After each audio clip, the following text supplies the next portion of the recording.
इस रात सारा, जैक और एलन किचन में जमा हुआ तनाव से भरी हुई थी। उन्होंने मोमबत्तियां रोशन की और मेज के गिर्द हाथ मिलाए। एलन ने मार्गरेट को पुकारते हुए आहिस्ता से गाना शुरू किया। कमरे में दर्जा हरारत गिर गया और मोमबत्तियां टिमटिमा रही थीं। तंदूर के करीब एक बेहोश, आसमानी चमक नमूदार हुई। आहिस्ता आहिस्ता एक औरत की शक्ल इख्तियार कर रही थी। ये मार्गरेट थी। इसकी आंखें गम और खौफ से भरी हुई थीं। मार्गरेट, हम आपकी मदद के लिए हाजिर हैं, एलन ने आहिस्ता से कहा। तुम्हें क्या हुआ? मार्गरेट की शक्ल मुतज़लज़ल हुई और फिर उसने बोलना शुरू किया। इसकी आवाज़ में नरम सरगोशी थी। उसने उन्हें बताया कि इसका शौहर थॉमस तेजी से बेवकूफ़ और बदसलूकी करने वाला बन गया है। एक रात गुस्से में उसने इसे मार डाला और उसकी लाश को तंदूर के पीछे दीवारों में छुपा दिया, इसे सेल कर दिया।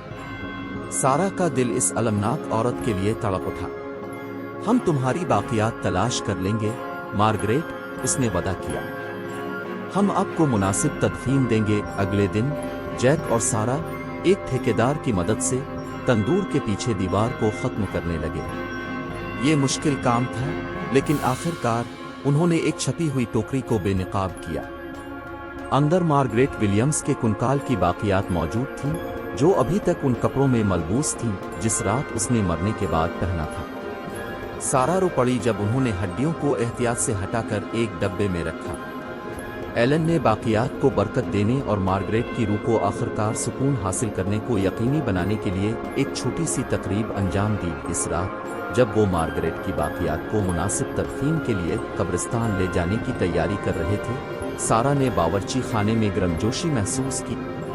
मुड़कर उसने आखिरी बार मार्गरेट के भूत को देखा, लेकिन इस बार वो पुरसुकून लग रही थी। इसकी आंखें तशक्कुर से भरी हुई थीं। आपका शुक्रिया, मार्गरेट ने सरगोशी की। उसकी शक्ल नर्म रोशनी से चमक रही थी, इससे पहले कि आहिस्ता आहिस्ता खत्म हो जाए। सारा और जैक ने मार्गरेट की बाकियात को इस इज्जत और वकार के साथ दफन किया जिसकी वो हकदार थी। घर को बाद में मुख्तलिफ, हल्का और गर्म महसूस हुआ, जैसे कोई सिया बादल उठ गया हो।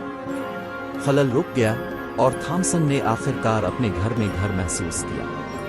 वो जानते थे कि उन्होंने एक अजियत ज़दा रूह को सुकून हासिल करने में मदद की है और इस अमल ने तारीख के एक अलमनाक टुकड़े से पर्दा उठाया है। बरसों बाद सारा और जैक अक्सर दोस्तों और कुंबा के साथ मार्गरेट विलियम्स की कहानी शेयर करते थे। मैपल स्ट्रीट पर पुराना विक्टोरियन घर एक ऐसी जगह के तौर पर जाना जाता था जहां माजी में सुलह हो गई थी और एक बेचैन रूह ने अपने घर का रास्ता तलाश कर लिया था। हर हैलोवीन में सारा मार्गरेट की याद में बावर्ची खाने में एक मोमबत्ती रोशन करती थी, जो इस औरत की इज्जत के लिए एक छोटा सा इशारा है जो कभी तंदूर में फन चुकी थी। ये माफौक अल-फितरत के सामने भी सच्चाई और हमदर्दी की ताकत को नंगा करने की अहमियत की याद दहानी थी। मार्गरेट विलियम्स की कहानी जिंदा रही, इंसानी रूह की पायदार ताकत और उन बंधनों का सबूत जो हम सबको जोड़ते हैं, यहाँ तक कि कब्र से भी आगे।